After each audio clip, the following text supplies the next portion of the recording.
आज हम लोग पढ़ेंगे बच्चे बहुपदों का गुणनखंडन। क्या पढ़ना है? बहुपदों का गुणनखंडन। ठीक, तो यहाँ पर देखिए हम लोग सीखते हैं। वैसे तो हम लोग क्लास 8 में एक बार पढ़ चुके हैं बहुपदों गुणनखंड कैसे करना है, लेकिन यहाँ भी देखेंगे इस क्लास में क्या क्या है, कैसे गुणनखंड करना है। ठीक है, तो इस सबसे पहले क्या है, हमारे पास है गुणनखंड प्रमेय। क्या है? गुणनखंड प्रमेय को पहले हम लोग समझेंगे और फिर सवालों को सॉल्व करेंगे। ठीक, देखिए यहाँ पे एक घात क्या दिया गया है, एक पी एक्स कोई बहुपद है जिसकी घात एक या एक के बराबर है, एक या एक से अधिक। ठीक है, एक के बराबर या एक से अधिक है। ये कोई वास्तविक संख्या आप मान लो, ये कोई वास्तविक संख्या है। तो एक्स माइनस से पी एक्स का एक गुणनखंड होता है यदि P F equal to zero. यदि P F equal to zero होता है तो आप कहते हो कि क्या, ऐसे समझ लो, आपने शेषफल प्रमेय से पढ़ा था कि एक्स बराबर क्या आता था, ये आप रखते हो। यानी एक्स माइनस से क्या होता था, एक बहुपद होता था। ठीक है, जिससे भाग करने पर, यानी एक्स माइनस ए से भाग करने पर शेषफल जीरो प्राप्त होता था।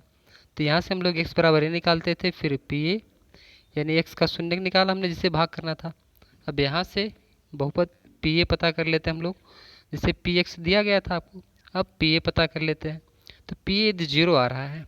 क्या आ रहा है? पी ए जीरो आ रहा है, यानी एक्स बराबर ए पर जो बहुपद है वो जीरो आ रहा है। तो हम कहते हैं कि एक्स माइनस ए क्या है, बहुपद का एक गुणनखंड है। ठीक है, सेम चीज़ यहाँ पे लिखी गई है कि एक्स माइनस से पी एक्स का एक गुणनखंड होता है यदि पी एफ इक्वल टू क्या हो, जीरो हो। सेकंड में P F equal to zero होता है यदि एक्स माइनस से पी एक्स का एक गुणनखंड है। ठीक है, दोनों बातें सेम ही लिखी गई हैं यहाँ पे।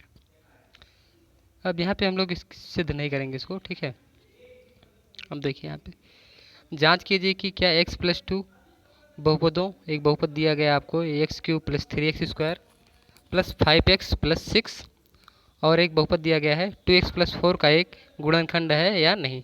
जांच करना है कि एक्स प्लस टू गुणनखंड है या नहीं। तो यहाँ पर देखिए शेषफल प्रमेय का प्रयोग करेंगे हम। क्या? तो यहाँ से इसका शून्य पता करेंगे, तो X plus two equal to क्या लिखेंगे हम लोग, जीरो। तो एक्स बराबर क्या आएगा, माइनस में दो।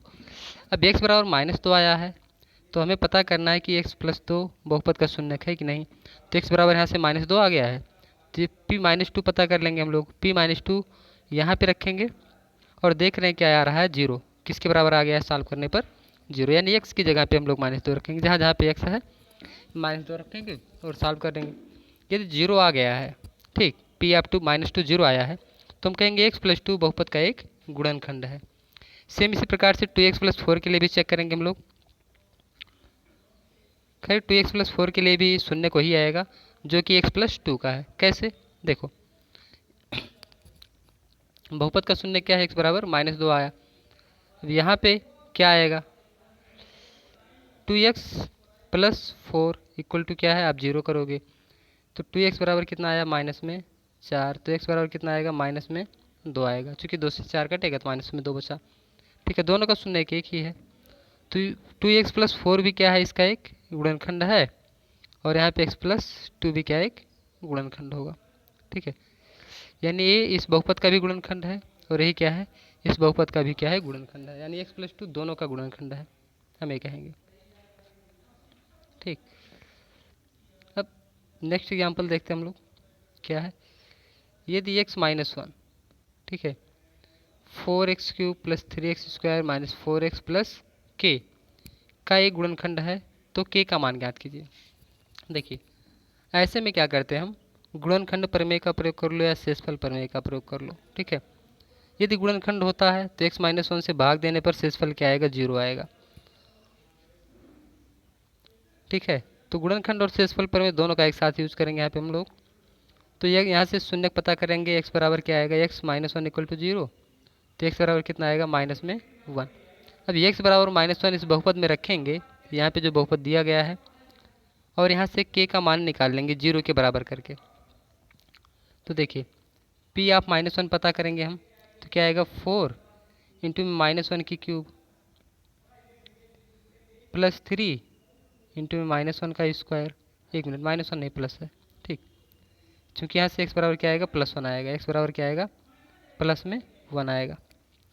अब फिर यहाँ पे -4 इंटू में क्या 1 रखेंगे प्लस k, और इसको किसके बराबर कर देते हैं हम लोग, 0 के बराबर, और ये 0 के बराबर हो गया, ये 0 के बराबर हो गया। अब यहाँ पे क्या आएगा, 1 का क्यूब तो 1 ही रहेगा, 4 + 3 -4 प्लस k = 0, प्लस k = क्या है, 0 हो गया। -4 से +4 कैंसिल हो गया, तो k बराबर क्या आएगा, 3 को दाएं तरफ लाएंगे तो -3 होगा, यानी k का मान क्या आ गया है, -3।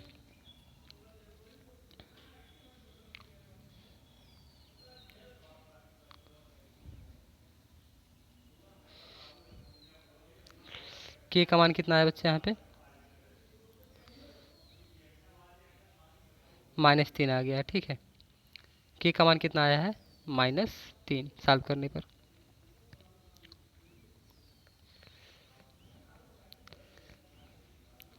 अब नेक्स्ट एग्जांपल देखते हैं हम लोग। एग्जांपल नंबर क्या है, 13। कह रहा मध्य पद को विभक्त करके तथा गुणनखंड प्रमेय का प्रयोग करके का गुणनखंडन कीजिए। ठीक है, क्या करना है, गुणनखंडन करना है आपको, यानी गुणनखंड। तो देखिए बच्चे, जब मध्य पद को 2 भागों में विभक्त करना है, ठीक है, और गुणनखंड करना हो तो क्या करते हैं हम लोग। ठीक है, तो देखिए मध्य पद यहाँ पे जो होता है x की घात 1 वाला टर्म होता है, और जो इसके अलग अलग पद हैं यहाँ पे फर्स्ट पद है, और ये 2 घात वाला पद है, और ये अचर पद है। ठीक, तो यहाँ पे करते क्या है, इसको हम लोग समझते हैं। जैसे सबसे पहले क्या करेंगे हम लोग, तो जैसे यहाँ पे 6 और ये 5, ठीक है, क्या है, 6 है और ये 5, दोनों का गुणा करते हैं। दोनों का क्या करेंगे हम लोग, गुणा करेंगे, और ऐसा करेंगे फिर ताकि जोड़ने पर या घटाने पर 17 आ जाए। तो जैसे 6 और 5 का गुणा करेंगे, कितना आ गया, 30। ध्यान देना बच्चे, ये प्लस में 30 आया है, कैसे आया है, +30।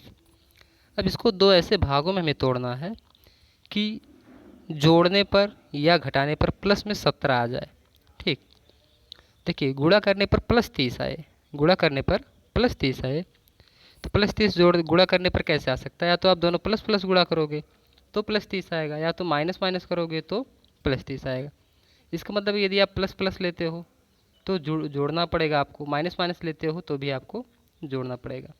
घटाना कब होता है, जब एक प्लस हो और एक माइनस हो, यानी कहने का मतलब ये जो अचर पद होता है ये, और यहाँ पे जो x² का गुणांक होता है, ठीक है, दोनों का चिन्ह यदि सेम है, दोनों का चिन्ह क्या है, समान है, तो हमें जोड़ना पड़ता है। अगर दोनों का चिन्ह अलग अलग है, एक प्लस है एक माइनस है, तो हमें घटा के 17 लाना होता है। ठीक, तो यहाँ पे देख रहे हैं क्या, दोनों का चिन्ह समान है, तो हमें यहाँ पे जोड़ के 17 लाना है, यानी 5 और 6 का गुणा करना है, कितना आया, 30। 5 और 6 का गुणा करने पर कितना आ गया, 30। 30 को ऐसे 2 भागों में तोड़ना है कि उसका जो योग हो क्या हो जाए, 17।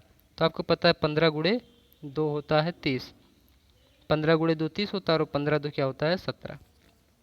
तो यहाँ पे हम 15 और 2 भाग 2 में तोड़ देंगे। इसको लिखेंगे कैसे, 6x² plus 15x plus 2x plus 5। अब ध्यान देना बच्चे आपको कि जो यहाँ पे मध्य पद लिखा गया है, ठीक है, प्लस में क्या है, 5। अब ध्यान देना आपको, जो ये टर्म यहाँ पे लिखा गया है 15 और 2, 15x प्लस 2x, देखिए क्या इस बीच वाले पद के बराबर आ रहा है सॉल्व करने पर दोनों को, तो आप कहोगे यहाँ 15x प्लस 2x 17x होता है प्लस में, तो प्लस में 17x दिया गया, इसका मतलब ये सही है। ठीक, तो अब क्या करेंगे हम लोग, यहाँ पे देखिए 15 और 6 x² 15x में, इन दोनों में कोई चीज़ उभयनिष्ठ होगी, जो उभयनिष्ठ होगी उसे हम लोग उभयनिष्ठ ले लेते हैं।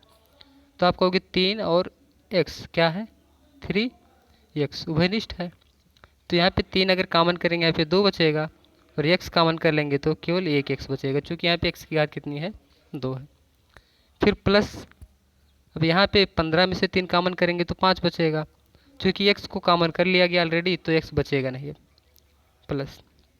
अब देखिए यहाँ पे क्या कुछ कॉमन हो सकता है, तो आप कहोगे कुछ भी कॉमन नहीं केवल 1 के अलावा, तो लास्ट में 1 हम लोग कॉमन करेंगे और लिखेंगे क्या, 2x प्लस 5। तो गुणनखंड करना है तो देखिए जो चीज़ें ब्रैकेट में लिखी गई है उसको लिख लेते हैं क्या, 2x+5। यहाँ भी 2x+5 है, यहाँ भी 2x+5 है। देखना, ध्यान देना कि दोनों हमेशा समान आएगा। फिर इसके बाद बचा क्या, जो बचा है उसको अलग लिखेंगे। पहले तो बचा है आपका 3x, क्या बचा है 3x, और फिर प्लस में क्या बचा है 1। तो जो भी चीज़ें बच गई, अगर +1 बचा प्लस में 1 लेते हैं, अगर माइनस में 1 बचता तो -1 ले लेते हम लोग यहाँ पे। ठीक, ये हो गया आपका गुणनखंड। ये आपका क्या है, गुणनखंड हो गया।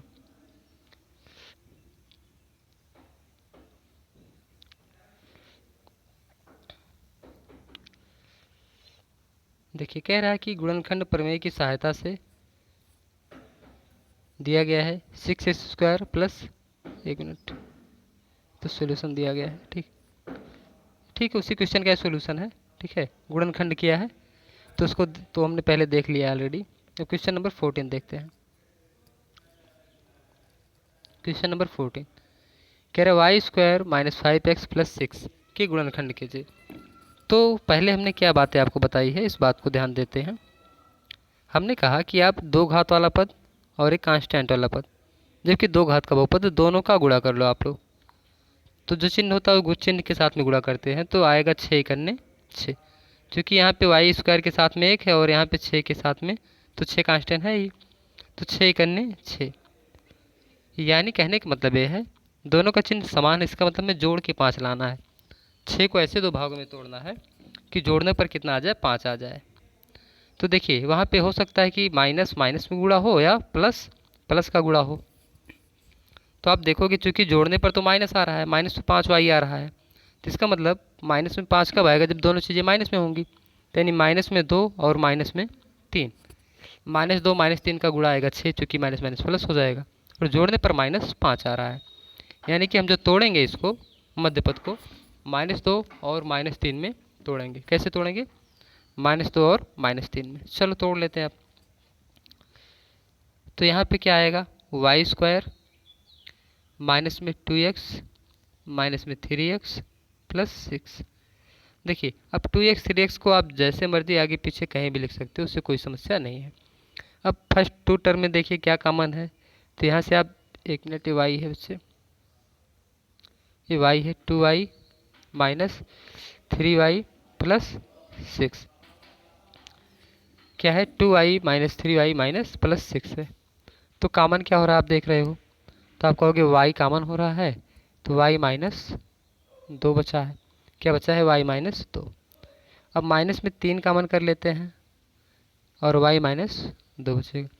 देखिए कुछ ऐसा कॉमन करते हैं ताकि जो 2 ब्रैकेट आपको ये दिख रहा है, ठीक है, ये जो दोनों ब्रैकेट आपको दिख रहे हैं, ताकि दोनों ब्रैकेट में सेम चीज़ें आ जाए। जैसे y -2 यहाँ पे, y -2 यहाँ पे है। नहीं तो यहाँ पे हम 1 कॉमन कर लेते मान लो, या प्लस में 2 कॉमन कर लेते, तो चीज़ें सेम ना रहती। ठीक है, तो चीज़ें यहाँ पे सेम हो, कुछ ऐसा कॉमन करते हैं। अब देखिए दोनों में सेम हो गया है, तो इसको लिखेंगे y -2, y-2 एक में लिखा, और फिर y-3 लिखा। अब देखिए y-2, y-3 को जिसको मर्जी आप पहले लिख सकते हो, जिसको मर्जी आप बाद में लिख सकते हो। तो हमने y-2 को पहले लिखा और y-3 को बाद में लिखा। यदि आप चाहते हो y-3 को पहले लिखना, तो आप y-3 को भी पहले लिख सकते हो। ये हो गया आपका गुणनखंड। अब देखिए क्वेश्चन नंबर 15, यहाँ भी आपको गुणनखंड करना है। तो शुरू करते हैं गुणनखंड करना। यहाँ पे 3 घात का टर्म है, ठीक है। तो यहाँ पे क्या करते हैं हम लोग, ठीक है, ये जो 120 यहाँ पे लिखा गया है, माइनस में क्या लिखा गया है 120, इसके हम लोग सबसे पहले गुणनखंड लिख लेते हैं। क्या लिख लेते हैं, गुणनखंड लिखेंगे। तो +-1 होता है, +-1 से कटेगा, +-2 से 120 कटता है, ऐसे +-3, +-4, +-5, ठीक है। सभी भाज्य और अभाज्य गुणनखंड लिख लेते हैं। अब हम ये पता करते हैं कि इसमें से कौन सा मान रखने पर इस बहुपद का मान 0 हो रहा है। कोई एक मान रखने पर इन सब में से, ठीक है, बहुपद का मान क्या हो जाएगा, 0 हो जाएगा। तो आप चेक करो कि क्या रखें हम पहले। ठीक, तो हम लोग यहाँ पर चेक करते हैं, P1 प्लस में 1 रखते हैं, यानी 1 रखने पर बहुपद का मान क्या आएगा, 0 आएगा। आप चेक करके देख सकते हो, ठीक है। और +1 रखने पर 0 आ गया, नहीं तो अगर ना आता तो फिर -1 रख के चेक करते। फिर +2 रख के चेक करते, फिर -2 रख के चेक करते। जब भी 0 आता, ठीक, जैसे x बराबर 1 रखने पर क्या आया है, 0 आया है, तो हम कहते हैं क्या, x-1, यानी 1 को बाईं तरफ लाके, तो यहाँ पे होता क्या, x-1 हो जाता। तो कहते हैं कि px का क्या, एक गुणनखंड, px का एक गुणनखंड है। इस प्रकार से हम लोग यहाँ पे कह देते हैं इसको। यहाँ पे हमने ये कहा कि x-1 क्या है, x-1 बहुपद का एक क्या है, गुणनखंड है। अब x-1 गुणनखंड है तो अब हमारे पास दो तरीका है। एक तो हम चाहें तो x-1 से बहुपद में भाग कर दें, ठीक है।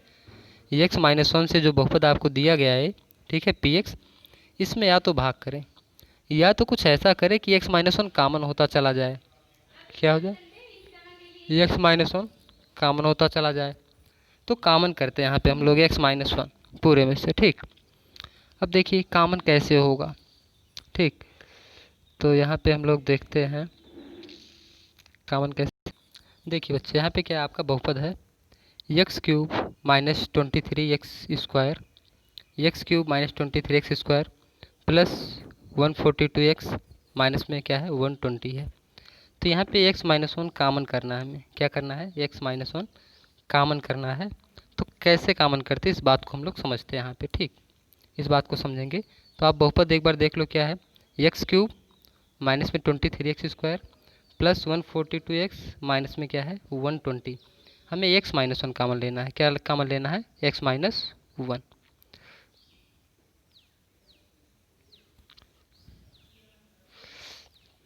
तो आपका बहुपद क्या था बच्चे, x³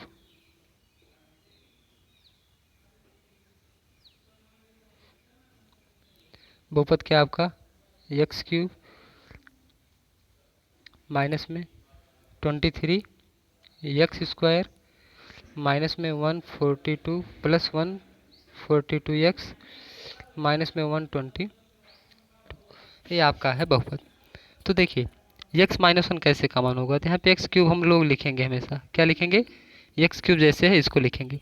फिर अगर -1 कॉमन लेना है, इसका मतलब क्या, माइनस में x² कर दें हम, तो माइनस में एक कॉमन कर सकते हैं हम लोग, यानी x² कॉमन करेंगे तो x-1 बचेगा।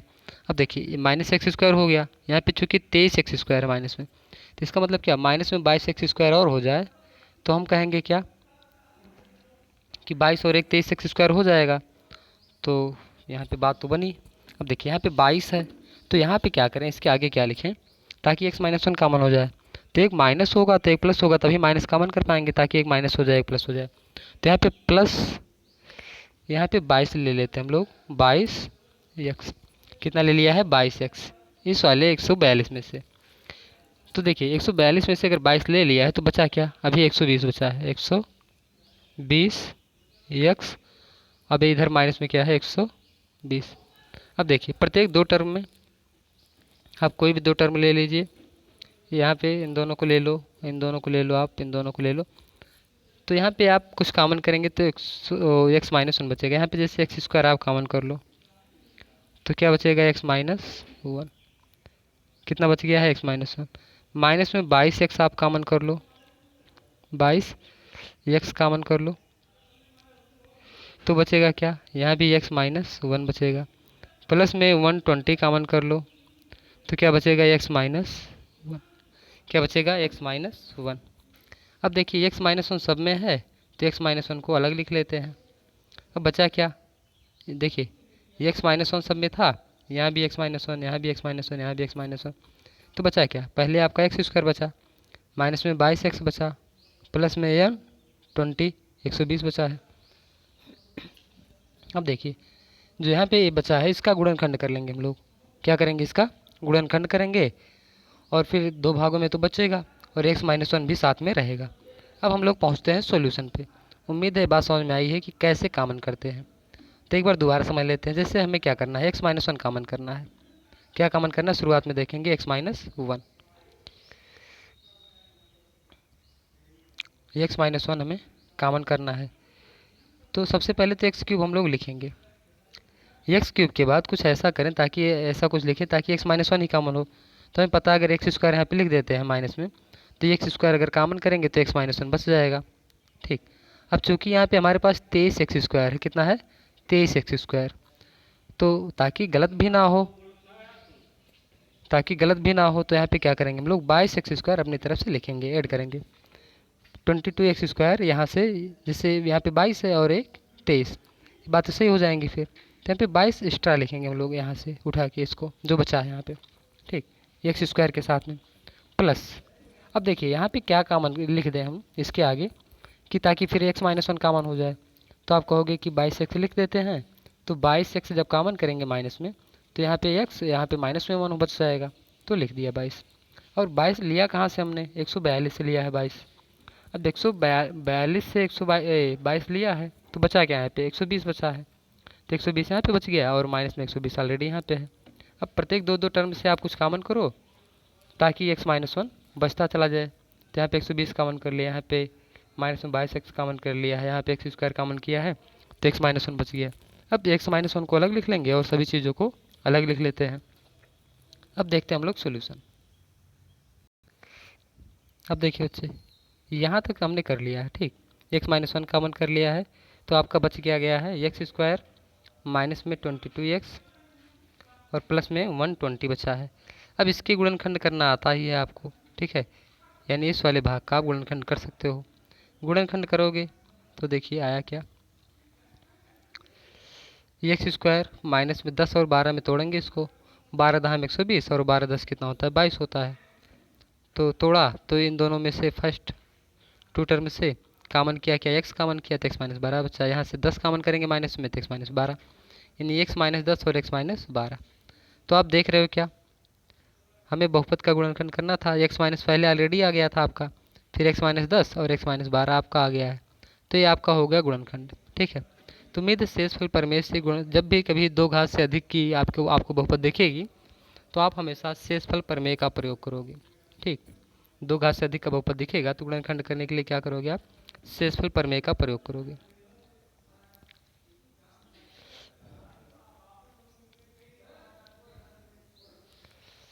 अब क्वेश्चन देखते हैं हम लोग प्रश्नावली का, प्रश्नावली 2.4 है। पहला क्वेश्चन है, बताइए कि निम्नलिखित बहुपदों में से किस बहुपद का एक गुणनखंड x+1 है। तो किस बहुपद का गुणनखंड है बताना है, तो क्या करेंगे, इसका शून्य पता कर लेंगे, यानी x+1 इक्वल टू 0, तो x बराबर क्या आएगा -1, यानी x बराबर -1 रखने पर, चाहे इस बहुपद में इसमें चारों में से जिसमें रखने पर x-1, x बराबर -1 रखने पर 0 आएगा, वही क्या हो जाएगा आपका, ये गुणनखंड हो जाएगा उसी बहुपद का x+1। तो आप चेक करोगे पहले में तो 0 आएगा, कैसे, x बराबर -1 रख के देख लो आप, -1 की क्यूब प्लस -1 की स्क्वायर प्लस -1 प्लस 1, यहाँ पे -1 प्लस 1 -1 प्लस 1, तो आप देखिए +1 -1 प्लस 1 -1 कैंसिल होकर बराबर आ गया 0। तो जो पहला बहुपद आपको दिया गया है इसका एक x+1 एक गुणनखंड है, और आगे भी आपको चेक करना है, तो उम्मीद आप लोग चेक करेंगे, ठीक। तो क्वेश्चन नंबर 2 कह रहा है, गुणनखंड प्रमेय लागू करके बताइए कि निम्नलिखित स्थितियों में से प्रत्येक स्थिति में gx px का गुणनखंड है या नहीं। गुणनखंड है या नहीं, यदि शून्य निकालेंगे, जैसे x बराबर यहाँ से क्या आएगा, फर्स्ट में x+1 इक्वल टू 0, x बराबर क्या आएगा -1। अब x बराबर -1 इस बहुपद में रखेंगे, और यदि बहुपद 0 हो गया x बराबर -1 रखने पर, तो कहेंगे कि गुणनखंड है, और नहीं आएगा तो कहेंगे गुणनखंड नहीं है। तो एक हम लोग चेक करेंगे, x बराबर कितना रखना है -1, x बराबर कितना रखना है -1, तो यहाँ पे रख लो आप x बराबर -1, 2 इंटू में -1 की क्यूब प्लस -1 की स्क्वायर -2 इंटू में -1, और माइनस यहाँ पे क्या है 1 है, -1 है। तो सॉल्व करोगे -1 क्यूब यानी माइनस में 2 प्लस 1, यहाँ पे क्या आएगा +2, यहाँ पे -1, +2 से -2 कैंसिल, +1 से -1 कैंसिल, यानी आ गया क्या 0, सब कुछ कैंसिल होके क्या बचा 0। अगर यहाँ पे 0 आ रहा है तो हम कहेंगे जो gx है px का एक गुणनखंड है, अगर 0 नहीं आता तो हम कहते हैं गुणनखंड नहीं है। सो आप एक हमने बताया है, अब दो करना आपका काम है, दो आप लोग करोगे और नोट्स में बनाओगे इसको। ये थर्ड का क्वेश्चन देखिए बच्चे, थर्ड, ठीक, कह रहा है x minus one P X का एक गुणनखंड है, तो k का मान ज्ञात कीजिए। अब गुणनखंड है x माइनस वन, ठीक है, तो यहाँ से अगर हम लोग बहुपद का शून्य निकाल लेते हैं x बराबर क्या आएगा प्लस वन, x बराबर क्या आएगा प्लस वन। और गुणनखंड है तो शेषफल क्या आना चाहिए, जीरो आना चाहिए प्रत्येक स्थिति में। तो x बराबर जैसे ही रखेंगे यानी p1 क्या आएगा, फर्स्ट में p1 जीरो आएगा, यहाँ पे p1 क्या आएगा जीरो आएगा, तो x की जगह पे 1 रखेंगे, 1 का square plus one plus k, और ये बराबर आ रहा है आपका जीरो। तो यहाँ पे क्या आएगा k बराबर माइनस में 2 आएगा, क्योंकि ये भी एक हो जाएगा ये भी एक हो जाएगा, एक और एक 2 आएगा दाएं तरफ हो जाएगा, आपको पक्षांतर करना आता है। सेम इसी प्रकार से आप अन्य सवालों को भी सॉल्व करोगे, ठीक है। जैसे रूट वाला क्वेश्चन है, रूट वाले को एक देख लेते हैं सेकंड में, क्योंकि यहाँ भी वही बात कर रहा है एक्स माइनस वन की बात कर रहा है, तो P1 यहाँ पे पता करेंगे सेकंड के लिए, और इसको जीरो के बराबर करना है। P1 बराबर क्या आना चाहिए जीरो, तो यहाँ पे 2 इंटू में 1 का स्क्वायर प्लस k इंटू में 1 प्लस में रूट 2, और ये बराबर क्या है जीरो, प्लस में रूट 2 क्या है बराबर जीरो है।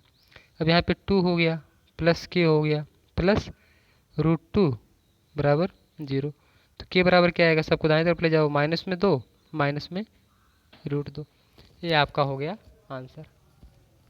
उम्मीद है इतनी बातें आपको समझ में आई होंगी। और शेष इसमें 2 क्वेश्चन अभी बच गया है, ये थर्ड और फोर्थ, इससे आप लोग करोगे। गुणनखंड करना है तो गुणनखंड अभी एग्जाम्पल की सहायता से हमने बताया था, उससे भी आप लोग करोगे। और ये फिफ्थ वाले क्वेश्चन में देखते हैं, गुणनखंड यहाँ भी करना है। तो देखिए हमने क्या कहा था, जैसे यहाँ पे प्रत्येक में 3 घात का बहुपद है, कितने का बहुपद है 3 घात, और 3 घात की बहुपद के लिए हमने क्या बताया था, यहाँ पे जो 2 लिखा गया अचर पद जो होता है, प्रत्येक की गुणनखंड कर लेते हैं पहले, ठीक है।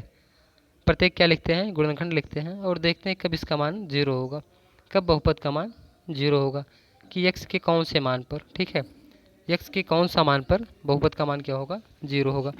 कहीं कहीं पे देखिए ऐसा नहीं करना पड़ेगा, छोटे सवाल हैं वहाँ पे ऐसा करने की जरूरत नहीं पड़ेगी हमें, हम लोग सीधा सीधा वहाँ पे गुणनखंड कर लेंगे। जैसे फर्स्ट क्वेश्चन देखिए फिफ्थ का फर्स्ट क्वेश्चन ये है, तो यहाँ से आप एक्स स्क्वायर का मान कर लो, जैसे एक्स क्यूब है माइनस में 2 एक्स स्क्वायर माइनस में एक्स माइनस में 2, तो यहाँ पे आपको क्या करना है केवल कॉमन करना है, एक्स स्क्वायर आप कॉमन कर लो तो बचेगा यहाँ पे एक्स, यहाँ पे क्या बचेगा माइनस में 2, एक्स माइनस 2 बच गया यहाँ से, माइनस एक मिनट यहाँ पे प्लस 2 है, ठीक। तो यहाँ पे आप माइनस में 1 कॉमन कर लो, जब भी देखिए कुछ कॉमन ना हो तो हम लोग एक कॉमन कर लेते हैं, क्योंकि यहाँ पे एक्स माइनस 2 लाना था, यहाँ पे एक्स माइनस 2 लाना था, तो माइनस कॉमन करेंगे तभी एक्स माइनस 2 आएगा, क्योंकि ताकि ये प्लस में आ जाए माइनस कॉमन करेंगे, और ये प्लस था तो माइनस में आ गया, तो फैक्टर क्या बना एक्स माइनस 2, और यहाँ पे क्या बचा x square minus 1, x square minus 1 को हम लोग क्या लिख सकते हैं ए स्क्वायर लिख सकते, एक्स स्क्वायर माइनस में 1 का स्क्वायर लिख सकते हैं। अब इसका फैक्टर क्या होता है एक्स माइनस 2, अब ए स्क्वायर माइनस बी स्क्वायर का आपने फैक्टर पढ़ा है, एक्स प्लस 1 होता है और एक्स माइनस 1 होता है। चूँकि एक का वर्ग यहाँ पे क्यों लिखा, चूँकि एक का वर्ग एक ही होता है, तो वर्ग लिखने से फ़ायदा क्या हुआ हमें, ए स्क्वायर माइनस बी स्क्वायर का फार्मूला बन गया। सेम इसी प्रकार से यहाँ भी आप कर सकते हो इस फोर्थ वाले क्वेश्चन में। बाकी इन दोनों में आपको यहाँ पे -5 के फैक्टर लिखने होंगे और 20 के फैक्टर लिखने होंगे, और चेक करना होगा कि कब बहुपद का मान जीरो आएगा, जिस मान पे बहुपद का मान जीरो आए, जैसे x बराबर 1 पर बहुपद का मान क्या आ गया जीरो, तो आप कहोगे x माइनस 1 क्या होगा एक गुणनखंड होगा। अब x माइनस 1 गुणनखंड है तो x माइनस 1 से या तो आप सीधे सीधे भाग कर दो, या तो आप क्या करो कि x माइनस 1 कॉमन करने का प्रयास करो, ठीक, वो तरीका आपका है। तो यहाँ पे आप फोर्थ पार्ट में देखोगे तो यहाँ भी वही चीज़ें हैं, ठीक है, सीधे सीधे कॉमन होंगे, यहाँ पे फैक्टर आप नहीं करेंगे तो भी आपका काम चल जाएगा। अब इतनी चीज़ें आप लोग करेंगे, यदि कोई क्वेश्चन नहीं आता है तो व्हाट्सएप पे जुड़े ही हो, आप वहाँ पे क्वेश्चन पूछ सकते हो, दोबारा से आपको बताया जाएगा यदि समझ में नहीं आएगा। वैसे भी आप वीडियो को 2 या 3 बार जो जिस टाइप का क्वेश्चन आपको बताया जाए या ना समझ में आ रहा हो, आप नहीं कर पा रहे हो, उस टाइप की वीडियो को आप 2-3 बार रिवाइज करके देख सकते हो, ठीक है, या अधिक बार भी देख लो, कोई समस्या नहीं आएगी आपको। हो सकता है कि अगर नेट नहीं चल रहा हो आपको, तो जब भी कभी आपके मोबाइल में नेटवर्क आए अच्छे से, आप वीडियो को डाउनलोड कर लीजिए और फिर आप देख सकते हो। जैसे अगर आपको लगता है वीडियो काफ़ी बड़ा हो रहा है, आप एक बार में नहीं देख पा रहे हो, तो आधे आधे घंटे का 2-3 बार में आप देख सकते हो, या अधिक टाइम में भी देख सकते हो। ठीक है, जैसे आधे घंटे एक बार देख लो, फिर आधे घंटे देख लो, फिर आधे घंटे देख लो। ठीक है, इस प्रकार से आप अगर वीडियो आपको लगता है बड़ा है तो देख सकते हो। तो कल हम लोग पढ़ेंगे बीजीय सर्व समीकरण। तो आज के लिए केवल इतना ही है। आप लोग पढ़ेंगे और सवालों को सॉल्व करेंगे।